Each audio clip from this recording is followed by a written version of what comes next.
Messy, huh? Mess everywhere. Is your bedroom messy? OK, I don't want to see it happen again. Do it again, huh? Yeah, no problem. Craig, one ribeye? Yes, chef! Veg grower Craig is making the ribeye beef with miso sauce and soya beans. But Craig's already feeling the pressure, and he has to be reminded of how to plate his dish. It's not right. No. Come on. Right, sorry, yeah. Sauce goes on first, before the edamame beef. Yeah? Yeah? Listen, it's already been 10 minutes, yeah? OK. That's 15 minutes, Craig. One ribeye, chef. OK. Yes.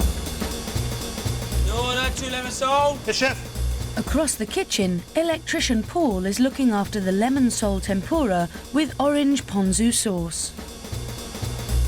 It's a difficult dish to perfect, but he makes a strong start by quickly grasping the technique. He prepares his tempura without any help from the chef, but his presentation lets him down. Messy, huh? Mess everywhere. Is your bedroom messy? OK, I don't want to see it happen again. Do it again, huh? Yeah, no problem. Service here, service! It's halfway through service, and Susan's still having trouble remembering how to cook her curry. Susan, you know that's not right. Look at that. It's like soup, more fish. Come on, Susan, you can do this, Susan. Her inability to recall the basics of the recipe puts her seriously behind with her orders. Right, Susan, I need that bloody fish curry. I've never had a customer walk out because they haven't got their food on time, yeah? I don't want to start today. 6 ribeye pickup, yes? Yes. With lots of dishes on order, Craig is now struggling to keep up with the pace. Craig. Yes, chef. Yeah, what's going on? This is a beef dish, it's simple. He's lost track of his timings, and his food has gone cold. Come on, man. You're losing it. And he has to start all over again. Get it on there. Get it on the grill. Yeah. What's that heating up? Reheat your miso, yeah? Make some more beans. Yeah. It started off really slow, and I thought, well, this is all right. But it's just gone manic now. 6 lemon sole tempura. While Craig battles to keep it together, Paul's confidence has blossomed, and he's now turning out well-presented dishes. How long for 2 tempura, please? Yeah, 2 minutes. 2 minutes, great. Really enjoying it. I think I'm doing OK, so that's all that matters, really. After 2 hectic hours of service, head chef Ian meets John and Gregg to fill them in on how the contestants got on. What a great place for would-be chefs to come on trial. Down to business. Were you impressed by Susan? Well, she did the fish curry. She got very scared. Her confidence was shot to pieces after the first few orders, and she kept forgetting things. What about Paul? Paul was the one that kept his head down, kept his cool, and he immediately fixed things. As soon as I said, this is wrong, this is wrong. What about Craig? I think the more orders he got, he just started to panic. It's like his timings were all off. You know, dish needs to, when the dish comes together, you need that ready, and that ready. He was just back to front. I have to ask you this. If you had to employ one of them, who would it be and why? I think Paul, he's got the aptitude for it. You can see he cared very much about what he was doing. Paul would be the one. They have just 1 hour to cook a 2-course meal of their own design. Only one will win a place in the quarter-final. After 2 difficult rounds, Craig is pulling out all the stops.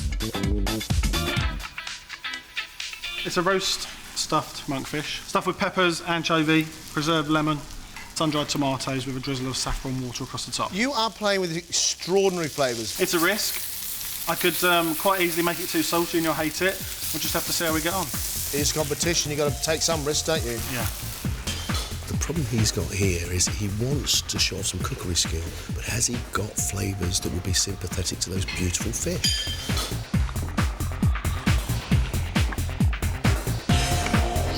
Susan is banking on her favourite Italian dishes to get her through to the next round.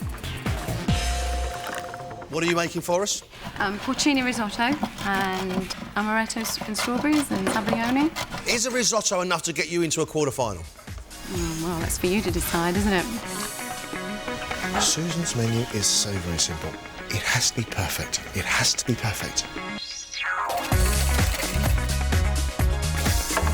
Halfway, 30 minutes are gone. With newfound confidence, Paul is keen to further his skills by making classic combinations with a twist. Has the quarter-final door got your name on it? I'd like to think so, yeah. And what are you going to do that's going to get you into that quarter-final? I've got a herb-crusted cod with bay roast potatoes on asparagus, and dessert is a rhubarb crumble trifle. Why do you feel the need to use such an expensive vegetable, which is so powerful like asparagus, with a piece of beautiful cod? All my friends love it, so that's why I decided to do it. It's classic food being played with a bit, and I think that's dangerous. Should be adding the finishing touches, guys. You've got 2 minutes left.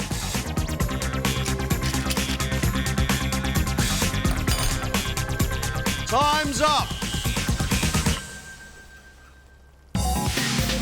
Will Craig's brave flavour combinations win over the judges? He's made scallops with sun-dried tomato salsa, followed by monkfish stuffed with preserved lemons, anchovies and red peppers, with Anya potatoes and asparagus. All that beautiful sweet scallop flavour and little hints of tomato. And Yeah. I think it's a very, very well-balanced dish. You must be happy. I'm very pleased, yeah. It's tasty. Thank I'd you. eat the whole lot, OK, and I really enjoyed it. thank you. Move the main over. The fish is cooked beautifully. The sauce actually is really tasty. The lemons I love in there. The capers I really like. The sun-dried tomatoes are a flavour far too many. OK, right, You don't need them. right. I don't get all of those flavourings OK, at all. yeah, If you go any further in this competition, it gets tougher. yeah. Can you cope with that pressure? Do you really want to do that? Of course I do. I wouldn't be here if I didn't want to do it. Will Susan be able to show enough skill with her porcini risotto and a zabaione with strawberries and amaretti biscuits? My feeling is right now, it needs more flavour in the stock. It's okay. It doesn't make me go, Mamma mia! John's absolutely right. It needs to really lift. It's just the stock you're feeding it isn't good enough to make that a great risotto. Main course to dessert. You can just taste at the back of your palate this yolk of the egg. And that tells me the egg's not quite cooked enough. You haven't got enough heat underneath there, and you haven't not got enough welly in that bowl. Really need to go. Strawberry and amaretto, what a beautiful combination. But is that demonstrating enough cookery skill to get you through into a quarter-final? I realised that was a risk I was going to take, but I went for it. Confident cook Paul has made herb-crusted cod with roast potatoes and asparagus and a rhubarb crumble trifle.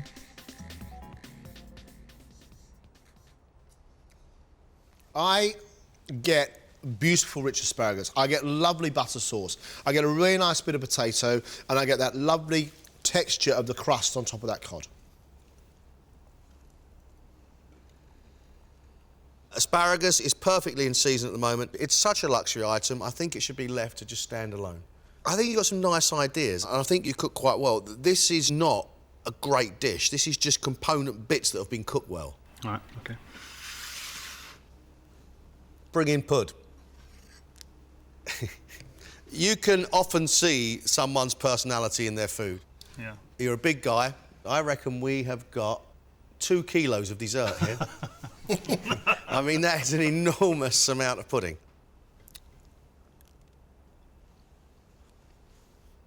There's not enough crumble in there to balance the wetness. Right, OK. It's not too sweet, which for me is good. You really want to do this, don't you? Yeah, I do, I really do. I love people smile when they taste my food. Makes my day, you know? We only have one quarter-final place, and we have made that decision. Our quarter-finalist is Paul.